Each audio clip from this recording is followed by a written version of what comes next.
Ever had that feeling in a hobby, where one little thing just keeps going wrong? Like a car, maybe, that just clicks and clacks and won't Yeah. perform. Oh, yeah, that nagging flaw. Exactly. So today, we're diving into that kind of problem, but in the world of RC cars, specifically the drivetrains.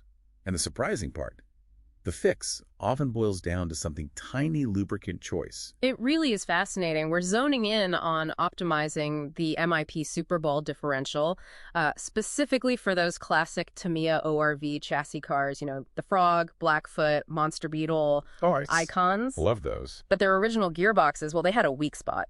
Especially with today's motors, they just couldn't handle it. You'd get that awful clicking, clacking, basically gear stripping. It was pretty destructive. Ah, the sound of despair for any RC owner. And that's exactly where this MIP upgrade, the 16210 part number, Yeah. really shines, doesn't it? Absolutely transformative. It takes the weakest link and bam, makes it arguably the strongest. Suddenly, these cool 80s designs can actually handle modern brushless power. It's night and day. Okay, so if the diff itself is so tough, this upgrade, why is the lubrication suddenly such a big deal? How does grease play into making this part work right?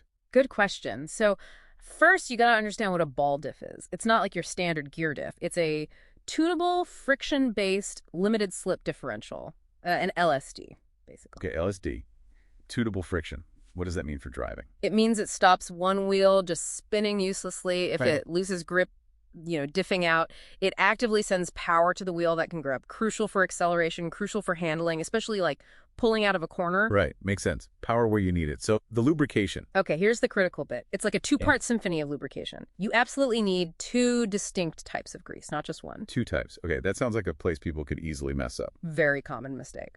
So first, you've got the main diff balls. They're 14 larger ones, 332-inch. These need a clear silicone-based grease. Think something like AE's Stealth Diff Lube. That's hashtag 6591. Clear silicone. Okay. And its job isn't zero friction. Exactly. It's not about being super slippery. It's about providing a consistent friction medium. It needs to be stable, kind of tacky, so that limited slip action works smoothly and predictably. Gotcha. Consistent friction.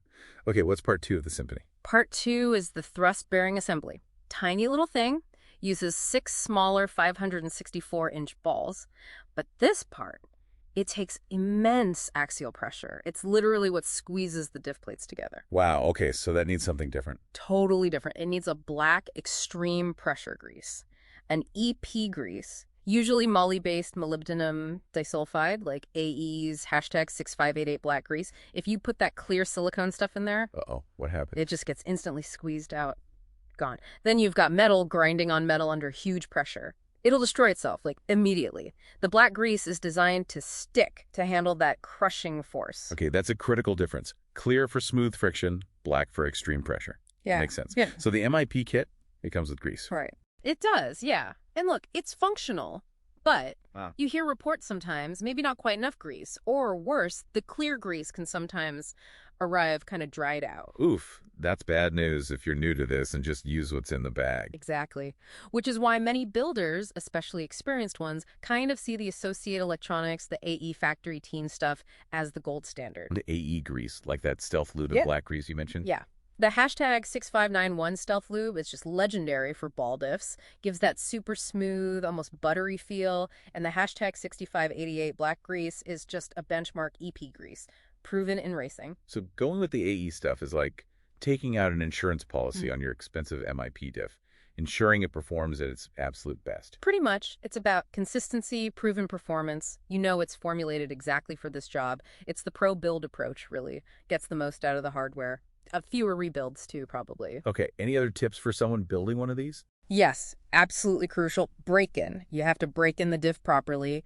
Best way is with a drill, spin it for a bit. It seats everything, smooths it all out, makes it last way longer and feel much better. Don't skip this. Break it with a drill. Got it. Anything else? One huge warning.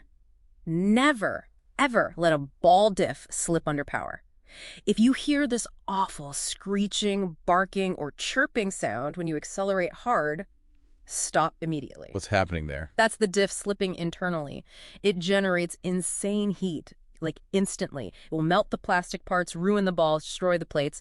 It's catastrophic. If you hear that slip, you stop and you tighten the main diff screw a little bit, usually about 1/8 of a turn. Stop and tighten. Okay, critical safety tip there. Wow.